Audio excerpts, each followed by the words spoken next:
Bag का रहस्य, असम की भयावह लोक कथाएं। असम के खूबसूरत काशन में कई ऐसी लोक कथाएं हैं जो हजारों सालों से लोगों के मन में डर और रोमांच की कहानियां बनकर बसती रही हैं। ऐसी ही एक छोटी सी कहानी बिना किताब असमीज डायमेनोलॉजी में लिखते हैं।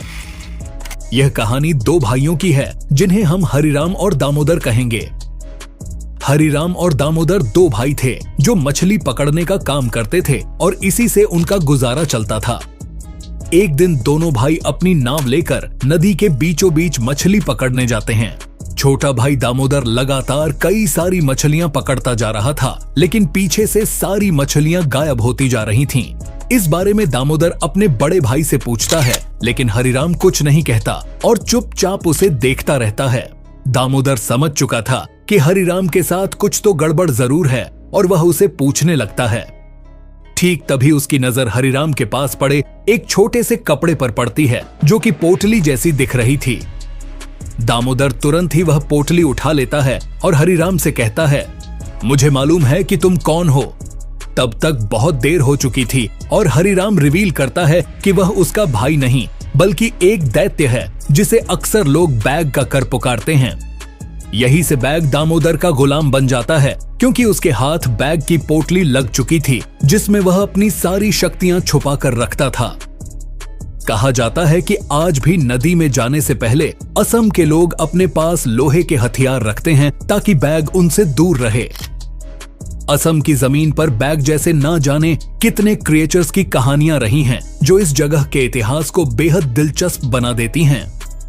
तो ऐसे ही कुछ लोक कथाओं और क्रिएचर्स के बारे में आज हम अपनी वीडियो में बात करने वाले हैं। असम के कई लोक कथाओं में जिक्र है। बैग अक्सर जलाशयों के आसपास पाया जाता है और इसके स्वभाव में ही इंसानों को परेशान करना है।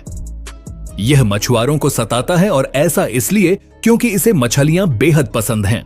असम के कई लोक कथाओं में बैग का जिक्र है तो जाहिर सी बात है कि यह किसी विशेष क्षेत्र में सीमित नहीं है।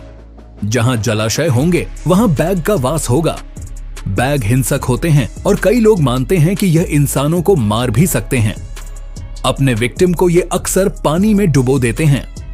बैग के पास हमेशा एक पोटली होती है जिसमें उसकी सारी शक्ति या उसकी आत्मा का वास होता है। ऐसे में जाहिर सी बात है कि बैग को हराने के लिए उसकी पोटली को नष्ट करना पड़ेगा। बैग अपने विक्टिम को मारकर उसका रूप ले सकता है या फिर उसे पोजेस भी कर सकता है। इसके बाद वह विक्टिम के परिवार के साथ रहकर उन सभी को भी खत्म करने की कोशिश करता है। ऐसा कहा जाता है कि अगर किसी इंसान के पास एक फटा हुआ फिशनेट है तो वह बैग से बच सकता है क्योंकि बैग इससे डरता है। असम के लोक कथाओं में ऐसी कई कहानियां मिल जाएंगी जहां बैग किसी का रूप लेकर उसकी पत्नी के साथ रहने चला जाता है या फिर उसके परिवार के साथ रह रहा होता है। ऐसे ही एक कहानी मैंने आपको वीडियो की शुरुआत में बताई भी है। बैग का नाम संस्कृत शब्द वेताल से आया है जिसका अर्थ है दानव या डेमोन। लेकिन असम के इतिहास में वेताल कोई मामूली शैतान नहीं होते। वे अपने असली रूप में हमला नहीं करते बल्कि दिखने में बिल्कुल नॉर्मल लोगों की तरह दिखते हैं। लेकिन एक बार किसी इंसान को अपने चपेट में लेने के बाद वे धीरे धीरे बहुत लंबा होने लगते हैं और देखते ही देखते इतना विशाल रूप ले लेते हैं कि लोग बहुत डर जाते हैं और इस पल वे किसी भी इंसान पर काबू कर लेते हैं। असम की अन्य रहस्यमयी कथाएं असम के लोक कथाओं में केवल बैग ही नहीं बल्कि और भी कई रहस्यमयी क्रिएचर्स हैं। इनमें से एक है धन कुबेर जो अपने विक्टिम को पैसे और खजाने का लालच देकर उसे अपनी मौत तक पहुंचा देता है। इसके अलावा धन गुलाबी जो रात के समय एक पक्षी में बदल सकता है और प्रसूता जो गर्भवती महिलाओं को अपना शिकार बनाती है। ऐसी ही कुछ और भी डरावनी कहानियां असम की लोक कथाओं में समाहित हैं।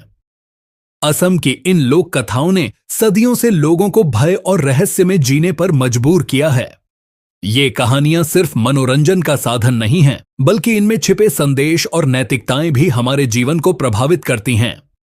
इस प्रकार असम की लोक कथाएं हमारे सांस्कृतिक धरोहर का एक महत्वपूर्ण हिस्सा हैं, जो हमें हमारे अतीत से जोड़ती हैं और हमें अपने भविष्य के लिए प्रेरित करती हैं।